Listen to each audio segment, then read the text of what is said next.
Dividen itu tadi kita udah bilang pembagian keuntungan perusahaan pada periode tertentu kepada para pemegang saham. Contoh yang kamu akan lihat di depan, ini adalah tadi bisnis gorengan. Ada 4 orang mau buka bisnis pisang goreng. Masing-masing taruh 10 juta. A 10 juta, B 10 juta, C 10 juta, D 10 juta. Terkumpullah kita modal 40 juta. Lalu 40 juta itu kita bagi untuk beli gerobak 10 juta, alat masak, panci, tabung gas itu 10 juta, jadi udah habis 20 juta. Kamu juga harus keluar lagi 10 juta per tahun untuk bayar sewa tempat, jadi udah habis lagi 30 juta. Sisa 10 juta itu akan kita pakai untuk beli bahan baku, tepung, minyak goreng, toge, pisang. Itu biayanya 2 juta per bulan. Jadi total kita sudah spending 40 juta. Nah, untungnya teman-teman kamu pada mau joinan nih, taruh 10 juta, 10 juta, 10 juta, jadi kamu punya duit 40 juta. Berjalanlah bisnis gorengan ini, atau ini perusahaan pisang goreng ini berjalan. Setelah 1 bulan, ternyata perusahaan kita, perusahaan pisang goreng ini berhasil mencatat omzet 15 juta sebulannya.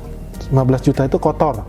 Kenapa? Kamu masih harus keluar lagi pengeluaran buat mungkin kamu bayar biaya keamanan, kamu harus keluar lagi biaya buat beli bahan baku, atau mungkin gaji pegawai, kita taruh di 5 juta sebulan. Jadi, kamu punya omzet atau penghasilan kotor sebesar 15 juta, dikurangin di bawah ini 5 juta, kamu berhasil dapat pendapatan bersih 10 juta per bulan. Oke, dalam setiap bulan kamu dapat 10 juta, ini usaha ya, jadi bukan buat A, bukan buat B, bukan buat C, no. 10 juta untuk perusahaan. Dikalikan 12, atau dalam 1 tahun, dalam 12 bulan, 10 juta itu naik menjadi 120 juta. Ini yang namanya profit atau laba dari bisnis gorengan kamu. Profit 120 juta ini, kalau kamu ingat tadi investornya ada 4 dong. Ya, masing-masing taruh 10 juta, 10 juta, 10 juta. Artinya, masing-masing ini punya saham yang sama besarnya. Masing-masing 25%, 25%, 25%, 25%.